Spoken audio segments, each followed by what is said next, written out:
Assalamualaikum warahmatullahi wabarakatuh. Perkenalkan, nama saya Muhammad Muktinuril Fahmi. Saya mahasiswa program studi komunikasi dan penyiaran Islam Fakultas Dakwah dan Komunikasi UIN Sunan Kalijaga Yogyakarta. Nah, dalam video kali ini saya ingin membagi-bagikan tips kepada kalian semua yang menonton video ini tentang hal-hal apa saja sih yang perlu diperhatikan saat kita membaca naskah berita. Nah, saya akan memberi tips seperti itu. Nah, apa sih tips-tipsnya? Nah, yang pertama yaitu yang perlu kita perhatikan yaitu intonasi. Nah, intonasi itu juga sering disebut dengan lagu kalimat. Nah, kita lagu kalimat itu juga harus tahu, kayak contohnya tempo, terus mana yang harus kita tekan, kata-kata yang tekan gimana ya, contohnya kayak pelafalan kayak kata aduh, bagus. Nah, itu kan harus kita perhatikan. Terus ada lagi ya, selamat pagi pemirsa.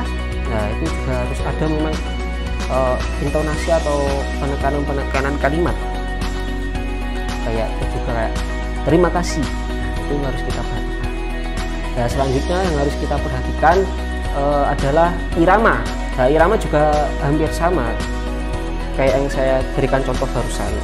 Kan irama yang merupakan ritme atau gerakan tempo suara yang teratur saat membaca berita. Nah, kita harus tahu mana yang harus kita nada naik, mana yang harus kita nada turun. Nah, supaya apa? Supaya kita tuh enak didengar, tidak kok monoton datar semua, tidak. Nah, yang selanjutnya yaitu artikulasi.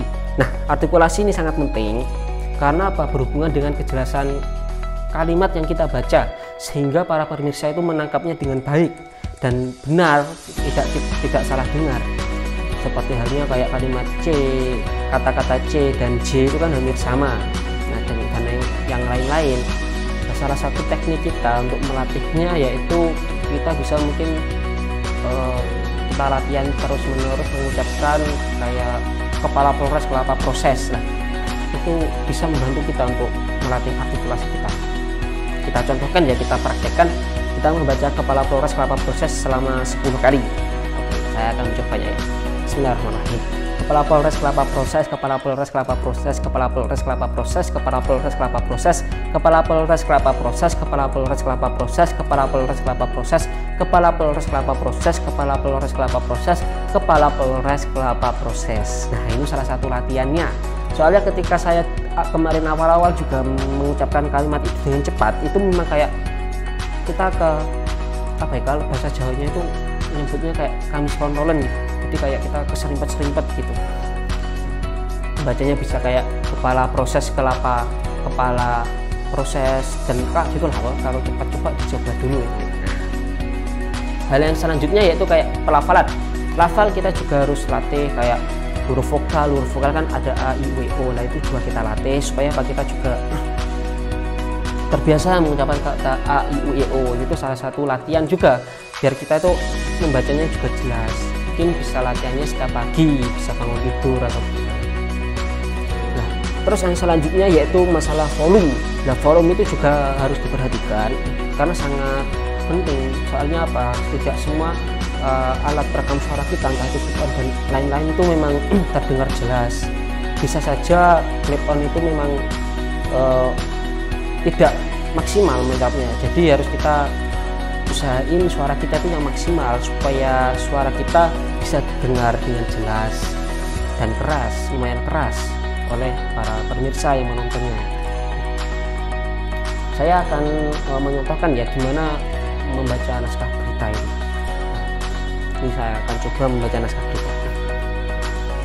Selamat siang pemirsa, berjumpa lagi dengan saya Muhammad Muktinuril Fahmi dalam acara seputar berita edisi Minggu 15 November 2020 untuk mengabarkan berita-berita yang teraktual dan terpercaya yang kami rangkum dalam seputar berita siang ini. Keterlibatan Kirana dalam pembunuhan Citra ternyata tidak hanya memancing korban untuk menemui mantan kekasihnya, Guntur. Kirana pun ikut menyiksa dan membunuh mahasiswi Universitas Tongga Tinggi itu. Motif dari pelaku wanita yang berusaha sebaya dengan pelaku Guntur dan korban itu terungkap berdasarkan pemeriksaan sementara yang dilakukan pihak kepolisian tadi malam. Pelaku sendiri ditangkap 2 jam sesudah Guntur ditangkap kepolisian saat melayat jenazah di Rumah Sakit Cipto, Salemba, Jakarta Pusat. Nah, itu tadi contoh membaca berita itu kayak gimana. Oh ya, juga yang harus kita perhatikan, saya kelupaan, yaitu tentang nafas ya, pernafasan. Yang baik itu kita menggunakan nafas diafragma, yaitu menggunakan diafragma itu posisinya di atas perut kita, di bawah dada. Sedangkan kalau kita nanti membaca pakai nafas dada, kita akan terasa kayak sesak. Kayak tadi yang terakhir saya itu menggunakan nafas dada, jadi saya terasa sesak dan kayak kurang maksimal kita melafalkan membaca teks berita. Nah, mungkin cukup itu video,